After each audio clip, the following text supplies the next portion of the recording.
from your deeper purposes, and then your deepest heart purpose, whatever that is, in every moment. However, you probably are not living your deepest purpose yet. You probably need to burn off the karma or fulfill the need of the present purpose by which you are fascinated and distracted. It's easy to feel disappointed by life.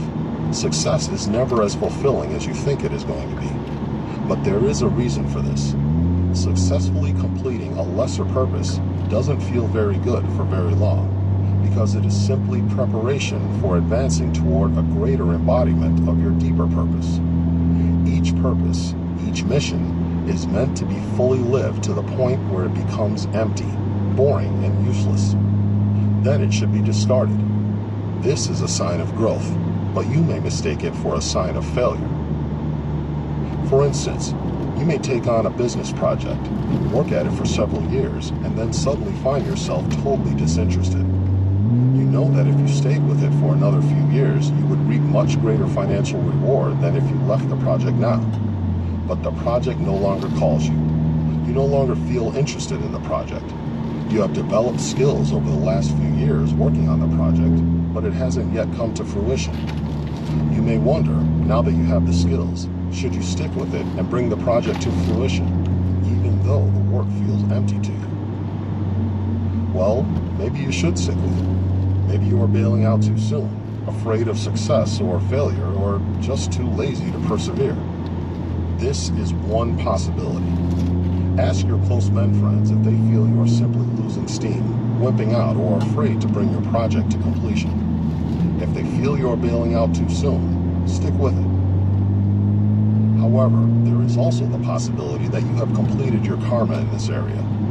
It is possible that this was one layer of purpose, which you have now fulfilled, on the way to another layer of purpose, closer to your deepest purpose. Among the signs of fulfilling or completing a layer of purpose are these. 1. You suddenly have no interest whatsoever in a project or mission that just previously motivated you highly. 2. You feel surprisingly free of any regrets whatsoever for starting the project or for ending it. 3. Even though you may not have the slightest idea of what you are going to do next, you feel clear and especially unburdened. 4. You feel an increase in energy at the prospect of ceasing your involvement with the project. 5. The project seems almost silly, like collecting shoelaces or wallpapering your house with gas station receipts. Sure, you could do it, but why would you want to? If you experience these signs, it is probably time to stop working on this project. You must end your involvement impeccably, however, making sure there are no loose ends and that you do not burden anybody's life by stopping your involvement. This might take some time, but it is important that this layer of your purpose ends cleanly and does not create any new karma or obligation that will burden you or others in the future. The next layer of your unfolding purpose may make itself clear immediately. More often, however, it does not. After completing one layer of purpose, you might not know what to do with your life. You know that the old project is over for you, but you are not sure of what is next. At this point, you must wait for a vision.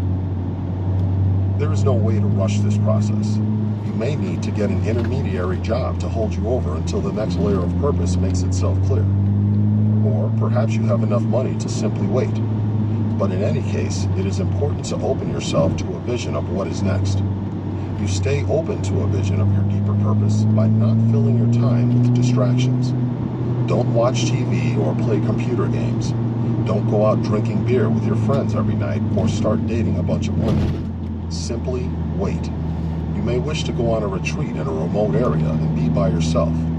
Whatever it is you decide to do, consciously keep yourself open and available to receiving a vision of what is next.